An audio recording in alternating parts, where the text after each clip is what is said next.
అందుకే మీరు ఒకటి బాగా గమనించండి, అన్నిటికన్నా చాలా గొప్ప దానం ఏది అంటే ధర్మమునకు సంబంధించినటువంటి విషయములను లోకమునందు ప్రచారము చేయుట. మీరు ఇవాళ అన్నం పెట్టారనుకోండి, సాయంకాలానికి జీర్ణం అయిపోతుంది, మళ్ళీ ఆకలిస్తుంది. ఓ కంటికి శస్త్రచికిత్స చేయిస్తే కొన్నాళ్ళకి మళ్ళీ రెండో కంటిలో మసక ఏర్పడి శస్త్రచికిత్సకు సిద్ధం అవుతుంది. ఇవాళ జ్వరానికి ఔషధం ఇప్పిస్తే రేపు మళ్ళీ ఔషధాన్ని కోరుకుంటుంది. మీరు ధర్మం గురించి ఒక్క ప్రసంగం చేస్తే అధర్మ మార్గంలో వెడదామనుకున్నవాడు కూడా మానేస్తే వాడి వలన బాధపడవలసిన కొన్ని వందల మంది దాని నుంచి తప్పుకుంటారు. పైగా విని ఆచరించిన వాళ్ళందరూ ఉద్ధరణ పొందుతారు. అందుకే ప్రవచనానికన్నా ధర్మ ప్రచారం కన్నా గొప్పది లోకంలో ఇంకొకటి లేదు. అది ఆత్మోద్ధరణ హేతు. అందుకు ఈ దేశంలో మహాత్ములు కూడా తమలో తాము రమించి ఆత్మానుభవాన్ని పొందగలిగిన యోగులు కూడా ఆ మౌనాన్ని విడిచిపెట్టి ప్రత్యేకంగా వచ్చి వాళ్ళకి మౌనం విడిచిపెట్టడం ఇష్టం కాకపోయినా మన కోసమని మాట్లాడతారు. అందుకే వాళ్ళు అనుగ్రహించి మాట్లాడారు కాబట్టి వాళ్ళు మాట్లాడితే ప్రవచనం చేశారు, ఉపన్యాసం చెప్పారు, అందరూ అనుగ్రహ భాషణం చేశారంటారు. ఎందుకని అంటే వాళ్ళు మాట్లాడక్కల, వాళ్ళు మౌనంలో ఒక్కటైపోయి అన్ని లోపలికి తీసుకుని రమిస్తారు. అలా రమించగలిగినటువంటి వాడు తన సౌఖ్యాన్ని పక్కన పెట్టి వచ్చి మాట్లాడుతున్నాడు. ఎందుకని? అయ్యో వీళ్ళు పాడైపోకూడదని మనకు ఉపదేశం చేస్తున్నాడు ఆయన. ఆ ఉపదేశం శాస్త్రాన్ని ఆధారం చేసుకుని జరుగుతోంది. ఆ ధర్మ ప్రచారమునకు లోకంలో అంత పెద్ద పీట. ధర్మ ప్రచారము కన్నా కూడా లోకులు, ప్రత్యేకించి నరులు మంచి మార్గంలో నడవడానికి కావలసినటువంటి మార్గము ఇంకొకటి ఉండదు.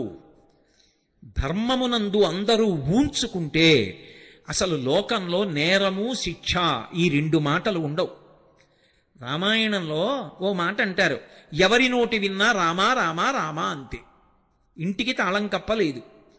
ఇంట్లో పెద్దవాళ్ళు చిన్నవాళ్ళకి ప్రేతకార్యం చెయ్యడం లేదు. భార్య బ్రతికి ఉండి భర్త వెళ్ళిపోవడం, భార్య వైధవ్యం పొందడం లేదు, దొంగతనాలు లేవు. ఇది ఫలశ్రుతి. ఎలా ఉంటుంది ఇదంతా? అంటే అందరూ రామా రామా రామా అన్నారు. రాముడేమంటాడు? శాస్త్రము శాస్త్రము శాస్త్రము గురువు అంటాడు. ఇది మీరు పట్టుకోవాలి. రామరాజ్యం రామరాజ్యం అంటారు. రామరాజ్యం రాముడే పరిపాలిస్తే వస్తుందని నేను అన్నాను అనుకోండి, మళ్ళీ రాముడు వస్తేనే, మళ్ళీ రామావతారం వస్తే రామరాజ్యం వస్తుంది. అలా అయితే రాముడు మనకిచ్చింది ఏమీ లేదని గుర్తు.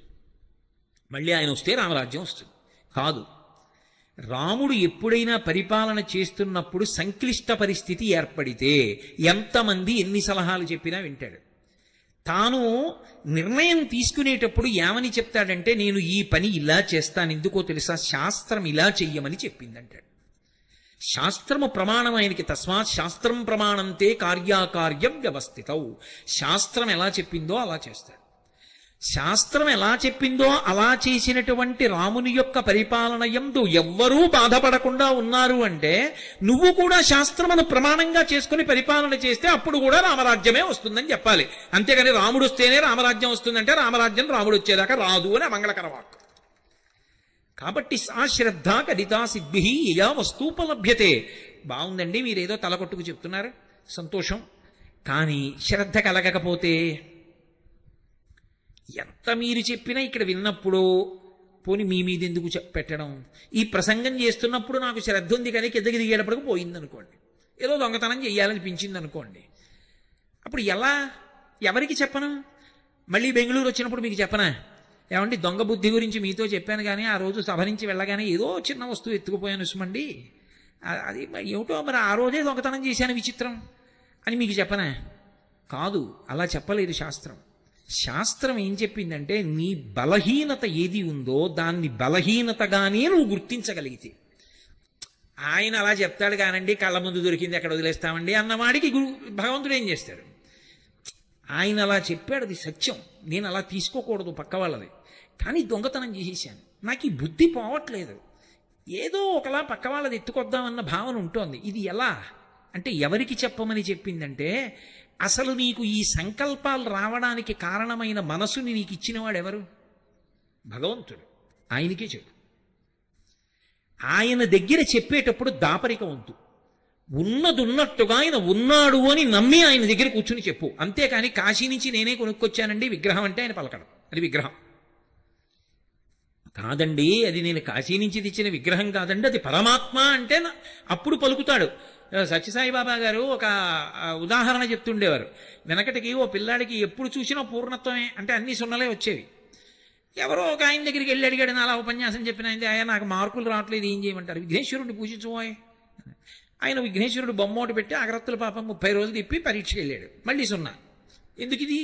ఇంకో ఆయన అడిగాడు, ఏదో అమ్మవారిని పూజించు, శారదని పూజించు. ఈ విఘ్నేశ్వరుడిని అలా పెట్టేసి దూరంగా అమ్మవారిని తెచ్చిపెట్టి సరస్వతీదేవికి అగరత్తులు పెట్టాడు, మళ్ళీ రాలా, పక్కన పెట్టేశాడు. ఇంకో ఆయన్ని అడిగాడు, శివుణ్ణి పెట్టబోయ్ జ్ఞానం ఇస్తాడు అన్నాడు. శివుణ్ణి పెట్టి అగరత్తులు ధూపం వేస్తున్నాడు. ధూపం వేస్తుంటే ధూపం ఎక్కడేశారో అక్కడే ఉంటుంది ఏమిటి, అది అలా పోతుంది గాలిలో పొగ వెళ్ళిపోయి. ఈయనకి మార్కులు ఇవ్వనటువంటి దేవుళ్ళు ఉన్నారే, విఘ్నేశ్వరుడును సరస్వతీదేవి, అక్కడికి పోయింది. ఈయన ఆ రోజున ఇలా ధూపం చూపిస్తూ ఇలా చూశాడు. అన్నన్నన్నన్నా ఒక్క మార్క్ ఇప్పించలేదు కానీ ధూపం పీల్చేస్తున్నారా అని గబగబా వెళ్ళి 2 ఉత్తరీయాలు తీసుకొచ్చి విగ్రహాల ముక్కులకు కట్టేశాడు. గభాలన విఘ్నేశ్వరుడు సరస్వతీదేవి లేచారు. లేచి ఒరే నిన్ను అనుగ్రహించామన్నారు. ఆయన తెల్లబోయిదేడి, ధూపం వేస్తే నాకు ఎప్పుడూ పలకలేదు, ముక్కులు కడితే పలికేదేమిటన్నాడు. ధూపం వేసినప్పుడు మేము విగ్రహాలని ధూపం వేశావు, ముక్కులకి గుడ్డ కట్టినప్పుడు మేము ఉన్నామని నమ్మి గుడ్డ కట్టేశావు, ధూపం పీల్చేస్తున్నామని. మేము ఉన్నామని నువ్వు నమ్మితే కదరా మేము అనుగ్రహించాము. మేము విగ్రహాలంటే నిన్నెలా అనుగ్రహించాం, విగ్రహంగానే ఉన్నాం.